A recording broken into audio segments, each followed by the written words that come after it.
অবতারে এমন হয় না আর হবার নয়। ওগো যে সেধে হরি নাম বিলালো, ওগো এমন পতিতে পাবো না গো যে যে সেধে নাম বিলায়, পতি পাবো না গো এমন যে যে সেধে নাম বিলায়, যে যে সেধে নাম বিলায়, পতি পাবো না গো তারে যে যে সেধে নাম বিলায়। হয় না আর হবার নয়। জয় নিতাই, জয় গো, জয় রাধেশ্যাম।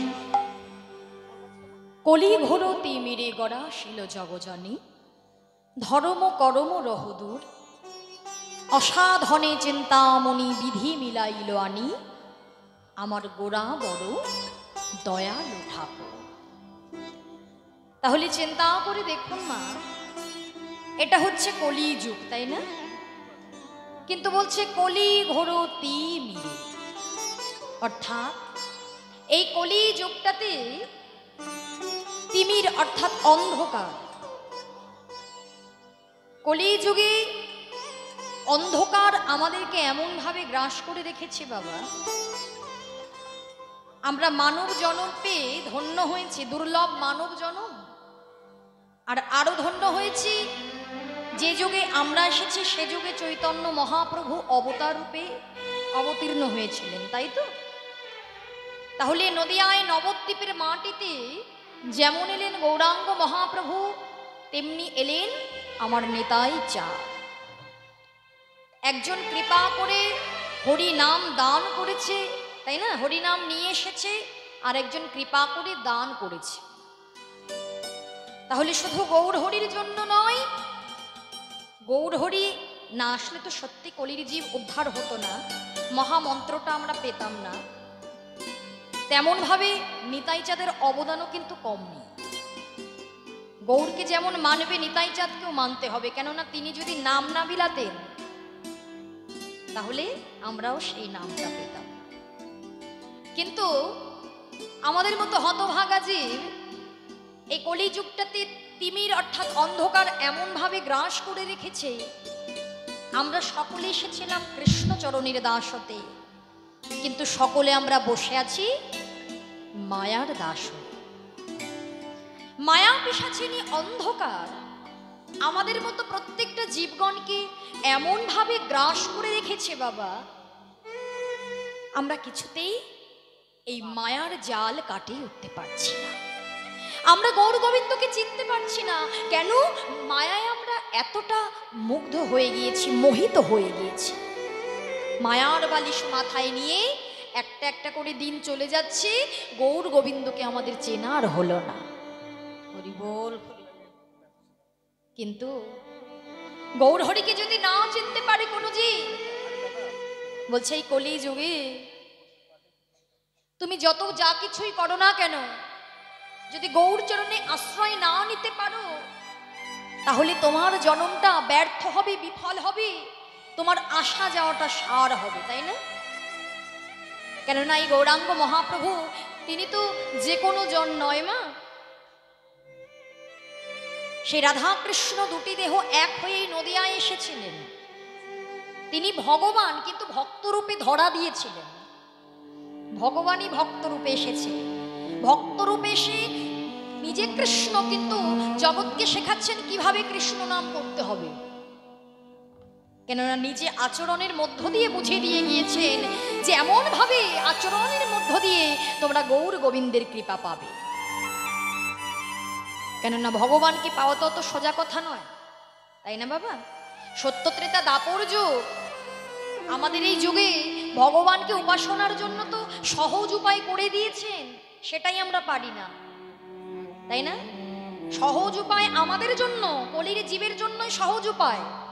অন্যান্য যুগের পদ্ধতি এরকম এত সোজা ব্যাপার ছিল না। ভগবানকে পেতে গেলে একেবারে যাগযজ্ঞ, ধ্যান, তপস্যা, পূজার্চনা সব কঠোর পদ্ধতি। ওই পদ্ধতি অনুসরণ না করলে ভগবানকে পেত না, তাও যুগ যুগ ধরে কেটে যেত, তবুও তারা ভগবানের কৃপা পেত না। কিন্তু মহাপ্রভু কি বললেন? তোমরা নাম করো, নাম করলেই সকল জীব উদ্ধার হয়ে যাবে।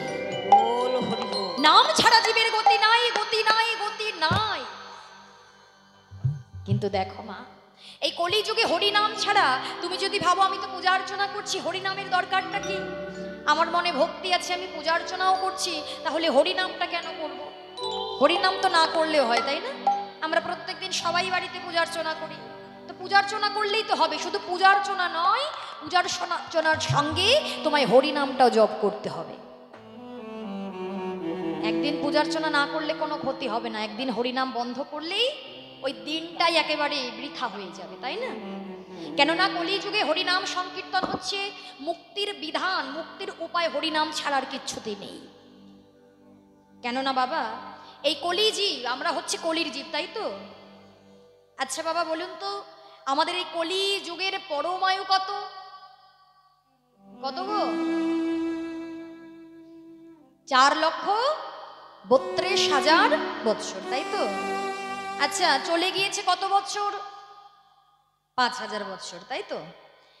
তাহলে আমরা যে এখনই সবাই বলি আরে বাবা হরিনামটা কি করব, হরিনাম এখন কেউ করেও না, কেননা কলির ঘোর তো একেবারে ঘোর কলি, এর জন্যই তো সাধন ভজন হচ্ছে না, বলি না? কিন্তু ঘোর কলির কি এখনো কিছুই হয়েছে? যেখানে 4,32,000 বৎসর কলিযুগের পরমায়ু, সেখান থেকে চলে গিয়েছে 5,000 বৎসর, সেখানে ঘোর কলির আর কি হলো? কলির সকালই এখনো আসেনি, সেখানে বলছি আমরা ঘোর কলি। এখন এই অবস্থা।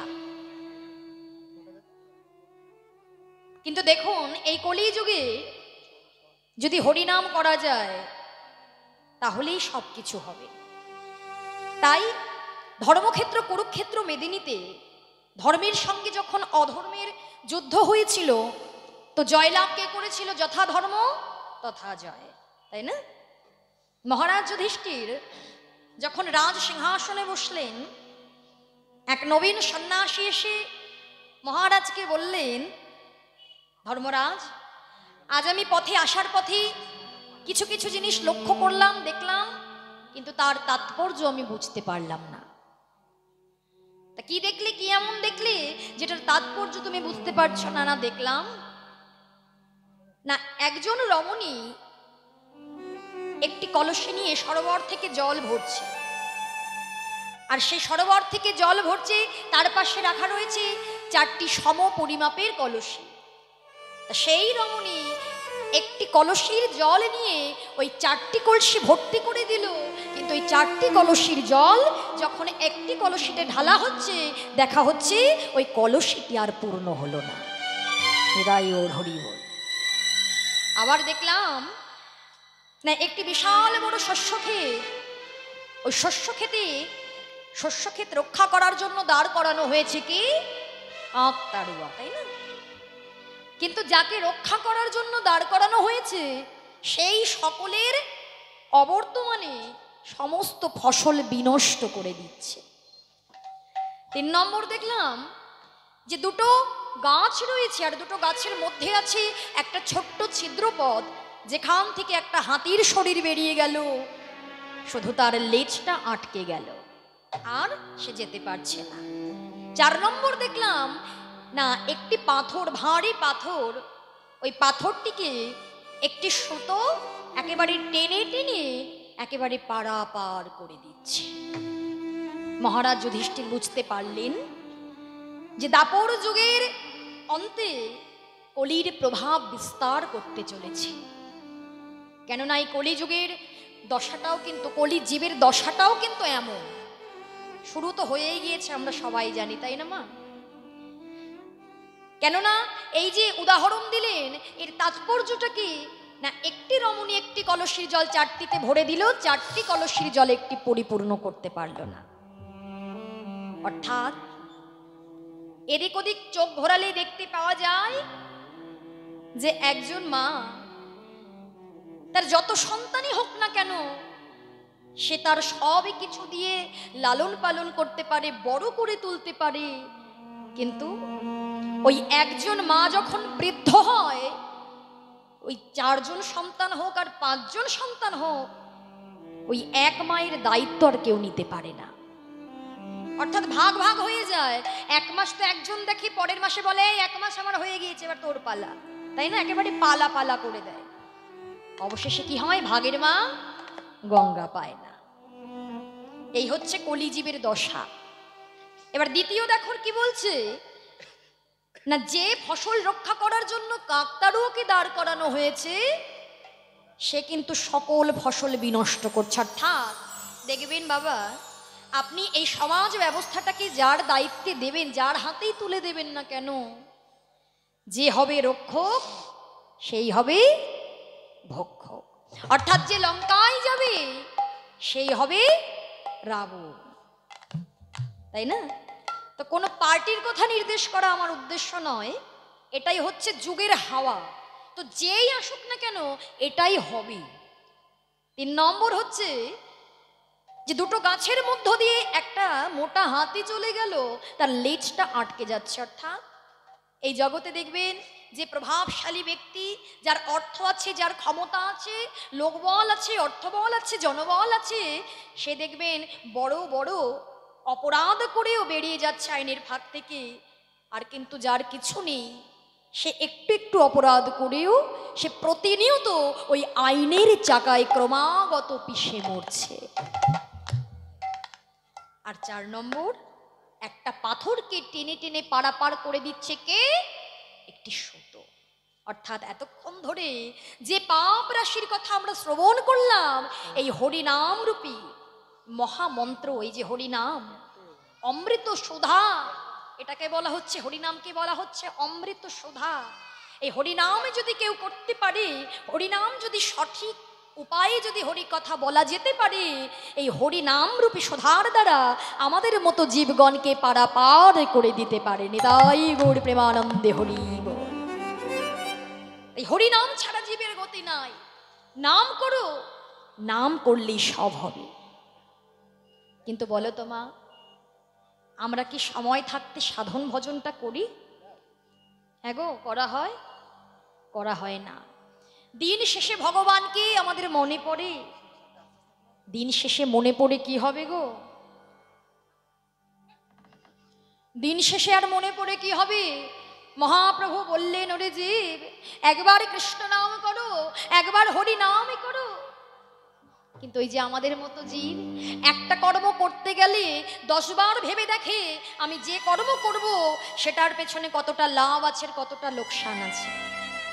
আমি তো এমনি এমনি করবো না, তোমায় আমি কিছু দেব, তার পরিবর্তে আমায় দেখতে হবে আমি কি পাবো। বিনা স্বার্থে এই জগতে আমরা কেউ কিছু করতে জানি না। এই মহাপ্রভু যখন বললেন, ওহে জীব, একবার হরিনাম করো, দয়ালে নিতাই চাঁদ যাচ্ছে রে জীব, একবার ছুটে আয়, এমন যুগটা আর হবে না। এমন যুগটা হবে না কেন? এ যুগে চৈতন্য অবতার হয়েছে। নিতাই চাঁদ দুটো বাহু তুলে ডাকছে, গৌর হরি ডাকছে। কি বলছে নিতাই চাঁদ? তোমরা লগকে শরীর প্রেম, আমার নিতাই ডাকে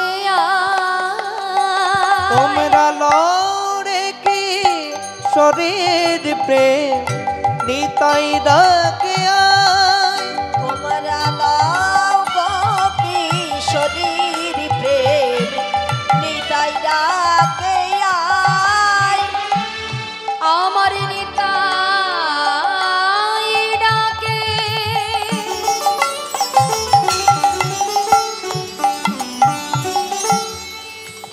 আয় আয় প্রাণ আমার, গৌর ডাকে আমার নিতাই ডাকে আয় প্রাণ, গৌর ডাকে আয়। আমার নিতাই ডাকে আয় আয় প্রাণ,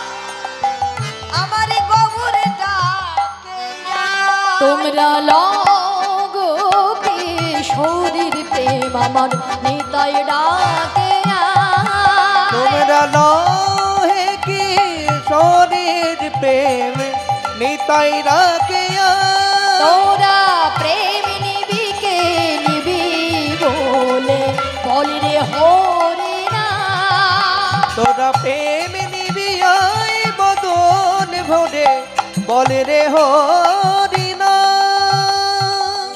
একবার হরি বল বলে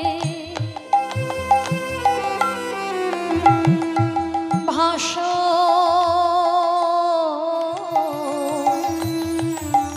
নয়নের জলে একবার হরি বল বলে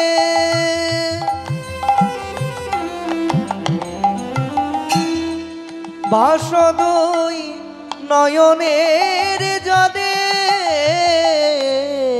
একবার হরি বল বলে ভাস নয়নের জালে এই হরি নামে পূর্ণ হবে তোমাদের সকল মনস্কার এই নহরে নামে পূর্ণ হবে তোমাদের সকল মনস্কার তোরা প্রেম নিবি কে বদন ভরে নিতাই গৌর হরি হরি বল হরি তোরা প্রেম নিবি আই বদন ভরে বলে রে হরি না তোরা প্রেম নিবি আয় বদন ভরে বলে রে হরি না নিতাই চাঁদ ডাকছে গৌর হরি ডাকছে একবার একবার হরি বল বলো জি আর কতকাল কতকাল আমার আমার করে এই মায়ার বালিশ মাথায় নিয়ে তোমরা ঘুমায় থাকবে গো এখনো এখনো তোমাদের ঘুমটা ভাঙছে না একটা একটা করে দিন তোমাদের চলে যাচ্ছে সোনার দিন মানব জনম হচ্ছে বড় দুর্লভ জনম মানব জনম যদি পরে পাও তোমরা যে আবার এই সাধন ভজনযোগ্য পরিপূর্ণ দেহ পাবে সেটা কি ঠিক আছে যে সেটার কোনো নিশ্চয়তা নেই তুমি যে আবার পরের জন্মটা পরিপূর্ণ দেহ নিয়ে তুমি জন্মগ্রহণ করতে পারবে কেননা বাবা আমরা প্রত্যেকটা জীবী 84 লক্ষ জনই ভ্রমণ করে এই সাধন ভজন যোগ্য দেহটা পেয়েছি তাই না 4 লক্ষ বার মানব জন্ম পেয়েছি কিন্তু মানব জন্মের মধ্যে পরিপূর্ণ দেহ 4 লক্ষ বার নয় মানব জন্মের মধ্যে 4 লক্ষ বার মানব জন্ম কিন্তু পরিপূর্ণ দেহ কবার আমরা জানি না অন্ধ হয়েছি বোবা হয়েছি পঙ্গু হয়েছি সবই কিছু হতে হতে পেতে পেতে যখন গৌর গোবিন্দের চরণে অঝরে কেঁদে গিয়েছি প্রার্থনা করেছি মহাপ্রভু কৃপা করেছে তবেই আমাদের পরিপূর্ণ দেহটা দিয়ে পাঠিয়ে দিয়েছে প্রভুকে কত কথা দিয়েছি প্রভু নয়ন দাওনি তাই নয়ন জলে চরণ ধোয়ায় দেওয়া হলো না সেবা হলো না আমায় নয়ন দাও আমিও নয়ন জলে তোমার চরণটা সেবা দিতে চাই প্রভু নয়ন দিল প্রভু আমায় বদন দাও সবাই কৃষ্ণ নাম করে আমিও কৃষ্ণ নাম করব হরি বল বলবো আমায় কেন বদন দিলেন না গো এরপরে যদি আমায় জন্ম দাও আমায় হরি বলার মতো বদন দিয়ে পাঠিও যে জন্মে পঙ্গু হয়েছি প্রভুকে প্রার্থনা করেছি এবার যেন পরিপূর্ণ দেহটা নিয়ে আমি জন্মাতে পারি সমস্ত দেহ পাওয়ার পরে যখন পরিপূর্ণ দেহ পেয়ে গেলাম সাধন ভজন যোগ্য দেহ পেয়ে গেলাম কৃষ্ণ ভজিবার তরে ভজিবার তরে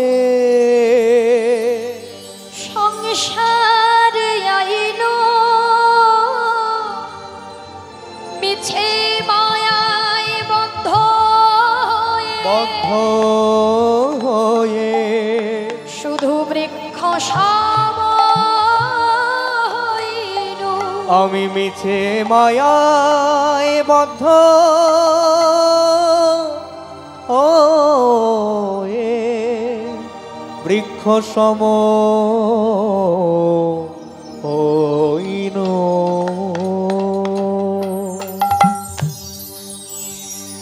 তাই তো প্রভু বলছে, ওরে জি, যতগুলো দিন চলে গিয়েছে যা, আর যে কটা দিন সময় আছে, সূর্য যখন উদয় হয়েছে অস্ত তো চলে যাবে, কিন্তু আর যতটুকু বেলা আছে ততটুকু আর হেলায় কেউ জনম হারায়ও না।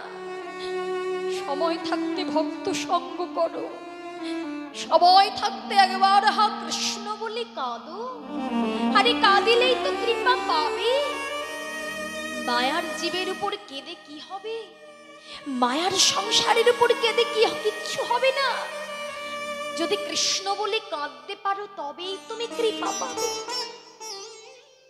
কিন্তু প্রভুকে বললাম, ও প্রভু, এত যে হরিনাম করতে বলছো, হরিনাম করলে কি হবে? মহাপ্রভু বললেন, একবার কৃষ্ণ নামে যত পাপ হরে, জীবেরও কি সাধ্য আছে তত পাপ করে। একবার কৃষ্ণ নাম করলে সমস্ত প্রকার জ্বালা যন্ত্রণা পাপে তাপে দূর হয়ে যায়। মিথ্যে মিথ্যে নয়, সবই তো মিথ্যে। মিথ্যে যদি নাই হতো, বলুন মা, এই জনম পেয়ে কতবার আমরা নাম শুনলাম, তাই না? একদিন তো নাম শুনিনি, একদিন তো নাম বলিনি। বলো তো বাবা, আমাদের কি ত্রিতাবে জ্বালা দূর হলো? সবে জ্বালা দূর হয়ে গেল? গেল না। ক্রমাগত যত দিন যাচ্ছে জ্বালা আরো বেড়েই চলেছে। তাহলে তুমি কি বললে, একবার কৃষ্ণ নামে যত পাপ হরে, জীবেরও কি সাধ্য আছে তত পাপ করে? মহাপ্রভু বললেন, শোনোজি, একবার কৃষ্ণ নাম করলে সত্যি সমস্ত প্রকার পাপ তাপ দূর হয়ে যায়। তবে নাম করার মতো নাম করতে হবে, নাম শ্রবণ করার মতো, শোনার মতো শুনতে হবে, বলার মতো বলতে হবে। তোমরা যেভাবে নাম গাইছো, নাম বলছো, নাম বলার ধরনটা ঠিক হচ্ছে না জি। তোমাদের নাম শোনার ধরন ঠিক নেই, তাই তোমাদের এত জ্বালা। শোনো জি, হ্যাঁ, কৃষ্ণ বলতে গিয়ে হেন কৃষ্ণ নামে যদি লহ বহুবার, কৃষ্ণ বলিতে যদি না বহে প্রেম অশ্রুধারা। একবারে যদি হ্যাঁ কৃষ্ণ বলতে গিয়ে, আগর বলতে গিয়ে যদি তোমার নয়ন বাড়ি পরিষিত না হয়, কেমন নাম করলে আর কেমন নাম শুনলে? যে নামে শোনায় কোনো অনুরাগ নেই, যে নাম বলায় কোনো প্রেম নেই, ভক্তি নেই। ভক্তি ছাড়া তো ভগবানকে পাওয়া যায় না জি। তাই তোমরা যেভাবে নাম বলছো, সেইভাবে কখনো গৌর গোবিন্দের কৃপা লাভ করা যাবে না। সত্যি তো মা, আমরা এতদিন ধরে হরি কথা শ্রবণ করি, কৃষ্ণ নাম করি, দেখবেন বাবা, এখন আর জীব হরি নামে কাঁদে না। আমাদের মতো যে হরি নাম শুনতে যায়, হরি কথা শুনতে যায়, কিন্তু হরি কথায় জীবের কাঁদতে ভালো লাগে না, হরি কথায় জীবের নাচতে ভালো লাগে। হরিনাম শুনতে গিয়ে দুফোঁটা নয়ন বাড়ি পরিষিত হয় না। প্রেমের যদি উদয় না হয়, সাধন শূন্য ভজন শূন্য যদি হৃদয়টা থেকে যায়, যতই যাও না কেন, যত ধামে, নবদ্বীপ ধামে গিয়েও কিছু হবে না, বৃন্দাবন ধামে গিয়েও কিছু হবে না, আর পুরী ধামে গিয়েও কিছু হবে না। এই হৃদয়টা, দেহ মন্দিরটা যদি ভক্তিতে পরিপূর্ণ না করতে পারো, নয়ন বাড়ি দিয়ে যদি পাপটা না ধুতে পারো, জানতে হবে হৃদয়ে অপরাধ আছয় প্রচুর। যে জীবের কৃষ্ণ কথা শ্রবণ করে দুফোঁটা নয়ন বাড়ি না ঝরে, জানতে হয় সেই জীবের হৃদয়ে অপরাধ আছয় প্রচুর। সেই জীবের হৃদয়ের বীজ কখনো হয় না অঙ্কুর।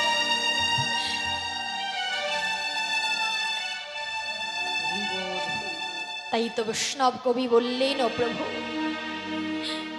এই সাধন ভজন যোগ্য দেহটা পেয়ে আমরা নাম করার মতো করতে পারলাম না গো।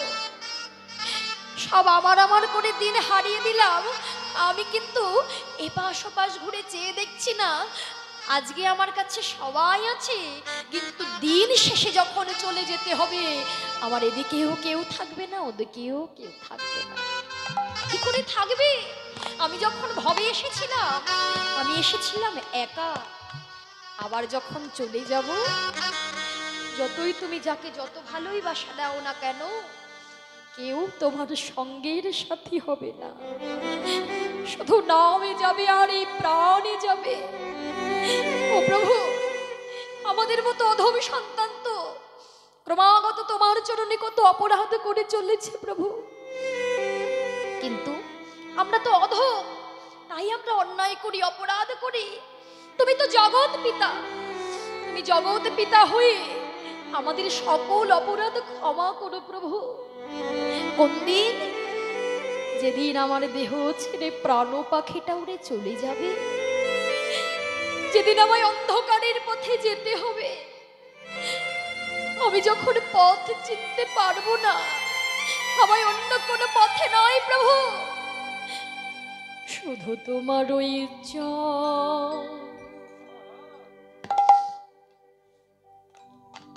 তোমার ওই চরণে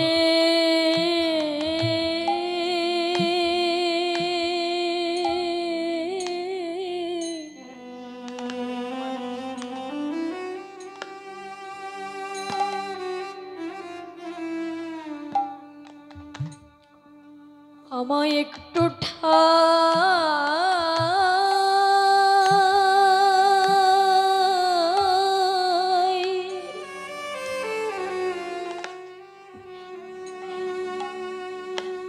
একটু আমায় ঠাই দিও,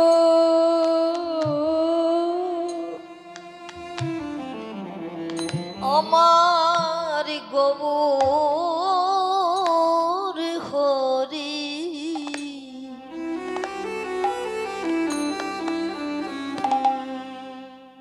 তোমার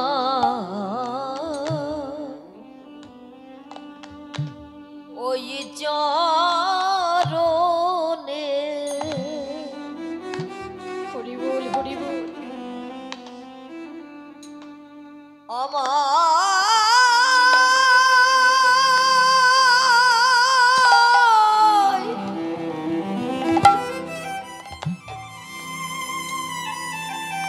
একটু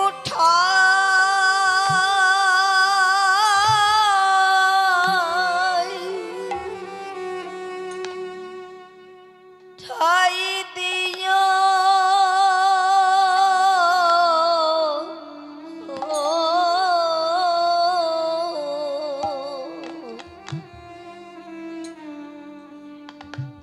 এই জনমটা যে আমার বৃথা চলে গেল, হরি বল হরি বল। এর পরে যদি আমায় আবার এই মানব কুলে পাঠাতে হয়, দেখো আমার মতো অধমে যেন হাগর বলে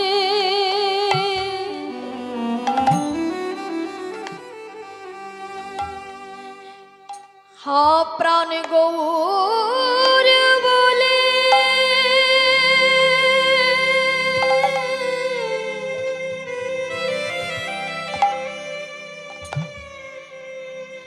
হা প্রাণ গৌর বলে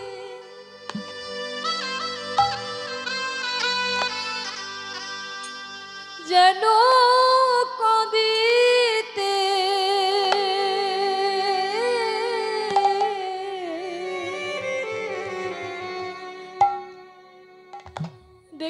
যেন কাঁদিতে পারে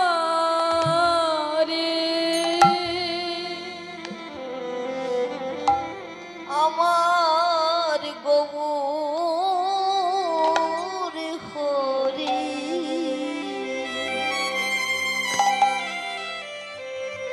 তোমার ওই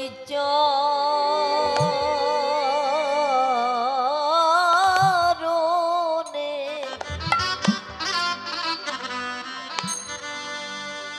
আমায় একটু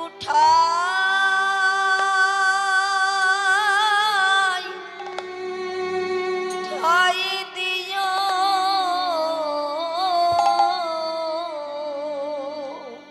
আমি যেন গৌরে বনে তাই গৌর হরি হরি বল হরি বল হরি বল। আমি যেন গৌর বনে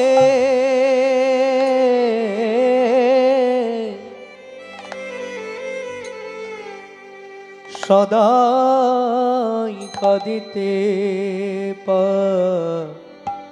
পারি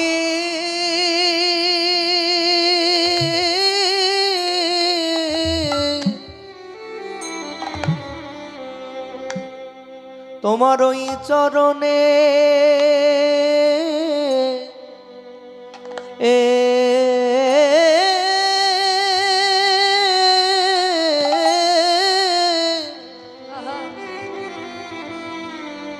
আমায় ঠাই দিও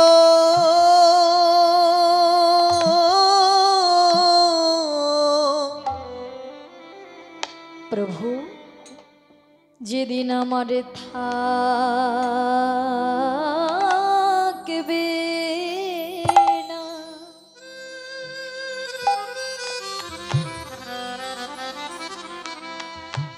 আর চরণে চলিবার শক্তি কৃপা করে যেন ওই চরণে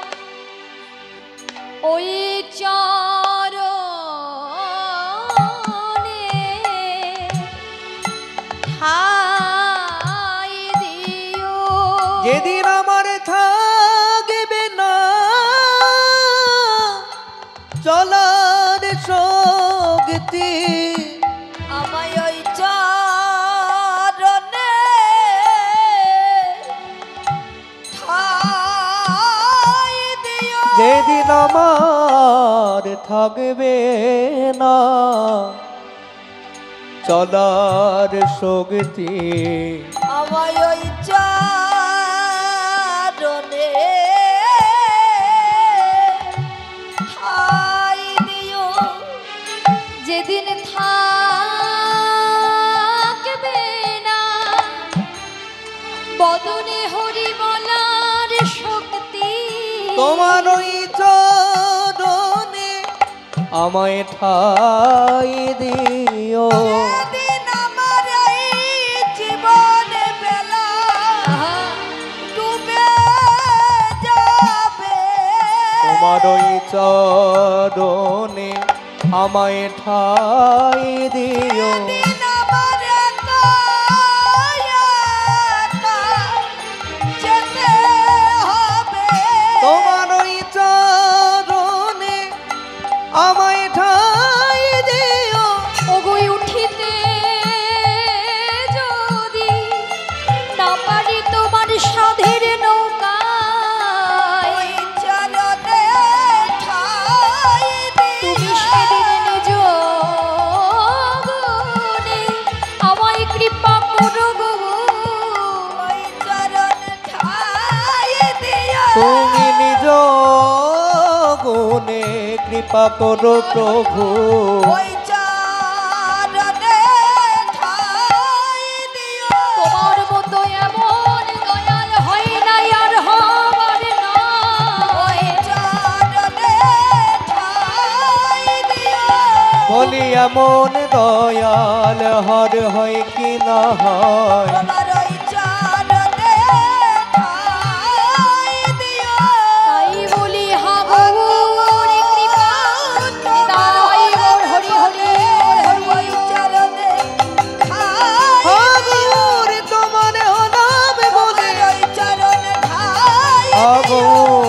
তোমার হলাম বলে, তোমার ওই চরণে ঠাই দিও, গৌর তোমার হলাম বলে, তোমার ওই চরণে ঠাই দিও, তোমার ওই চরণে আমায় ঠাই দে ও।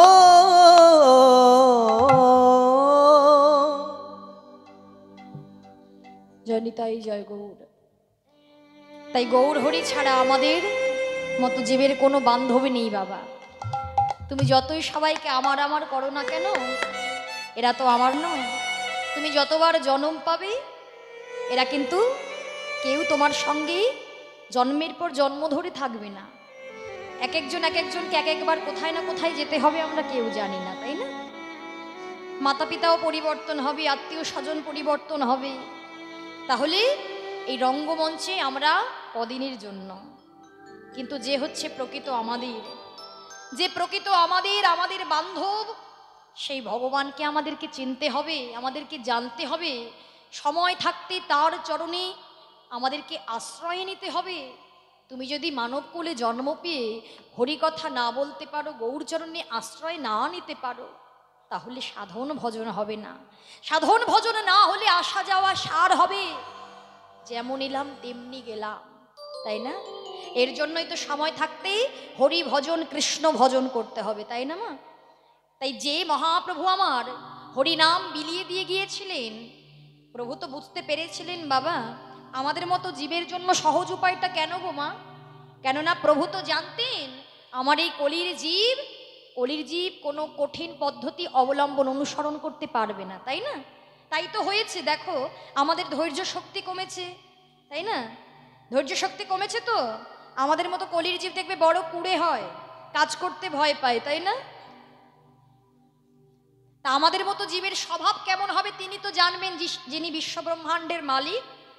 তা তিনি জানতেন আমার এই জীব অত কঠিন পদ্ধতি অবলম্বন করতে পারবে না, তাই সহজ উপায় দিতে হবে, সহজ সাধন ভজন ছাড়া ভগবানের কৃপা কোনোদিন কেউ পায় না। তাই কোন উপায়ে কোন সহজ পদ্ধতিতে ভগবানকে পাওয়া যাবে, এর জন্যই নিয়ে এলেন সুধা মাখা হরিনাম। আবার সেটারও কোনো বিধান দেয়নি যে তোমাকে একটা নির্দিষ্ট সময় করতে হবে, নির্দিষ্ট আসনে করতে হবে, এটাও কিন্তু বিধান দেয়নি। কি বলেছে? তোমরা যেখানে সেখানে হেলায় শ্রদ্ধায় যে যেভাবে পারো কর্ম করতে করতে তোমরা নাম করতে পারো। কেন বলেছেন? জানে আমাদের মতো জীব যদি বলে এরপরে এটা করো, হ্যাঁ, বিধি নিয়ম অনুসারে আমাদের মতো জীব পালন করবে না। করবে বাবা? যদি বলে তুমি এই পদ্ধতি অনুসরণ করো, কেননা দেখবেন আমরা সনাতন ধর্মের মানুষ, তাই না? অনেক পূজার্চনা হয়, অনেক দেব দেবতার অনেক উপবাস হয়। কটা উপবাসকে পালন করে বলুন তো বাবা? কে কটা পালন করে? করে না, তাই না? তা এখন যদি মহাপ্রভু বলতেন তোমাদের কর্ম না করে নাম করতে হবে, হাতে করো কাম মুখে বলো হরি নাম, এটা বলেছেন কেন? আমাদের মতো জীব যাতে নামটা করতে পারে। কেন না হলে আমরা তো অজুহাত দিই, কোনো ভালো কর্ম করার জন্য অজুহাত দিই। ভালো কিছু আমাদের ভালো লাগে না, অন্য কিছু বলো, কীর্তন শুনতে ভালো লাগে না, আবার দেখবে এদিকে ওই অর্কেস্ট্রার বাউল গান হোক তখন দেখবে ভালো লাগে। ভালো লাগে না? ওই গিয়ে নাচবো দুমদাম করে, ওটাই ভালো হবে, একটু ডিজে বাজবে তবেই না একটু আনন্দ হবে। কীর্তনে কে দেখি হবে? শুধু কীর্তনে কান্নাকাটি কে দেখতে যায় রে বাপু, তাই না? কিন্তু সত্যি কথা বলতে দিনটা যত যাচ্ছে ক্রমাগত দেখবেন ধর্মের পথে অনেকেই এগিয়ে এসছে, তাই না বাবা? কেননা দেখবেন 10-12 বছর আগেও যতটা না হরি কথা কৃষ্ণ কথা আস্বাদন হতো, হরিবাসরের আয়োজন হতো, এখন কিন্তু প্রচুর বেড়ে গিয়েছে। একটা গ্রামেই কত হরিবাসর হয় বলুন? তা প্রভু যদি কৃপাটা নাই করে, এই দেখুন না পুজোর সময়, দুর্গাপুজোর সময় আমাদের প্রত্যেক দিন প্রোগ্রাম। দুর্গাপুজোতে মাতৃ আরাধনা হচ্ছে, এইখানেও তো লক্ষ্মী নারায়ণ আছে যদিও বা, কিন্তু দুর্গাপুজো, কালী পুজো, ভাইফোঁটাতেও ছাড়ছে না, সব কিছুতে হরিনাম আর হরিনাম, দেখে বড়ই ভালো লাগছে। এটাই তো আমরা চেয়েছিলাম। এমনকি মেদিনীপুরের দিকে অন্নপ্রাশন, জন্মদিন বাড়ি, সেখানে হরিনাম হয়, হ্যাঁ, কিন্তু তারা অতটা বোঝে না বাবা। সত্যি কথা বলতে সেখানে তো ভক্তিরাজ্যে খুব কম আছে, একটু নাচ গান করতেই ভালোবাসে, ভজন আপনারা সবাই জানেন, কিন্তু তাও ওই যে হরি কথা যে শুনছে, ওটাতেই তো জীবের মঙ্গল হচ্ছে, তাই না? নিশ্চয়ই প্রভুর নিশ্চয়ই আমাদের মতো জীবগণকে অধম সন্তানদেরকে একদিন কৃপা করবেন। একদিন হয়তো আমরাও গৌর বলে কাঁদতে পারবো, কৃষ্ণ বলে কাঁদতে পারবো, তার চরণই আমরা ঠাঁই পাবো। তাই শুধু হরিনামে করো, হরিনাম ছাড়া গতি নাই, গতি নাই, গতি নাই। এখানের মায়েরা বাবারা নিশ্চয়ই হরিনাম করেন, তাই না? এখানের মায়েদের বাবাদের বলতে হবে না, হরিনাম করেন তো মা? এই যে হরিনাম করেন। তোমা কি গো, কথা বলবে না আমার সঙ্গে? আমি তোমাদের সাথে একটু গল্প করতে এলাম, একটু গল্প করবে না আমার সঙ্গে? হ্যাঁ ওমা, আমাকে ভালো লাগছে না? ভালো লাগছে? একটু কথা বলবে না আমার সঙ্গে? নাকি মেয়ে মেয়ে বলে মনে হচ্ছে না? তোমাদের সন্তান করবে না আমাকে? কি গো, হরিনাম করো তো? বলো, না বললে কিন্তু আমিও বলবো না। বলো, হরিনাম করো? কোন নাম জপ করো? কোন নাম জপ করো? কৃষ্ণ নাম। ওমা, খিদে পেয়েছে? হ্যাঁ, খিদে পেয়েছে গো? খিদে পেলে শরীরটা ঝিমিয়ে যাবে। এই যে বলো, হরিনাম করো, কৃষ্ণ নাম করো, হরে কৃষ্ণ মহামন্ত্র জপ করো। এবার কিন্তু আমি খুব রেগে যাচ্ছি। বলো, হরিনাম করো কিনা বলো? করবে তো? আমার সাথে একটু নাম গাইবে? তা দেখি দুটো বাহু তোলো তো, বাহু তুলে একবার হাতে করো তালি দিয়ে, উচ্চ স্বরে আমরা হাতে তালি দিয়ে আমরা নাম গাইবো, কেমন? সবাই মিলে হাতে তালি দিয়ে আমরা একটু তালে তালে সবাই মিলে মহাপ্রভুর দেওয়ার নাম আমরা জপ করব। হরি বল, হরি বল। আমার প্রেমের ঠাকুর এলো নদিয়ায়, হরি নামকে নিবিয়া। আমার প্রেমের ঠাকুর এলো সবাই মিলে হরি হরি নামকে নিবিয়ায়। প্রেমের ঠাকুর এলো নদিয়ায়, হরি নামকে নিবিয়ায়। যে নামেতে সংসার জ্বালা দুঃখ তবে দূরে যায়। যে নামেতে সংসার জ্বালা দুঃখ তবে দূরে যায়। যে নামেতে সংসার জ্বালা তবে দূরে যায়। আমার প্রেমের ঠাকুর এলো নদিয়ায়, হরি নামকে নিবিয়ায়। আমার প্রেমের ঠাকুর এলো নদিয়ায়, হরি নামকে নিবিয়ায়।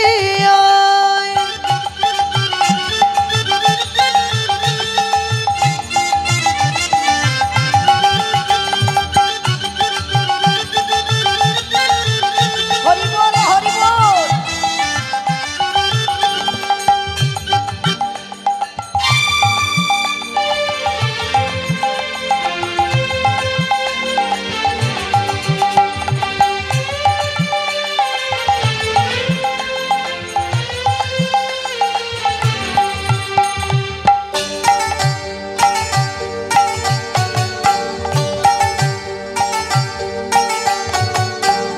দাপুরেতে ছিলেন যিনি ব্রজের কানাই, কলি যুগে হলেন অবতার সচিরুনি মাই।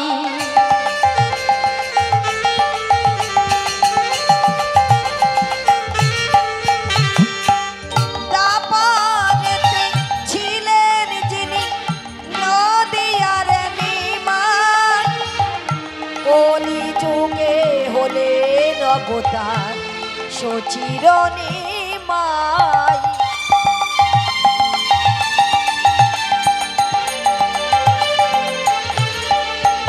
যত পাপি তাপি উদ্ধারিতে নাম বিলায়, হরি নামকে নিবিয়ায়। যত পাপি তাপি উদ্ধারিতে নাম মিলাই, হরি নামকে নিবিয়ায়। আমার প্রেমের ঠাকুর এলো নদিয়ায়, হরি নামকে নিবিয়ায়। প্রেমের ঠাকুর এলো নদিয়ায়, হরি নামকে নিবিয়ায়।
আর হরি নামে কে নেবে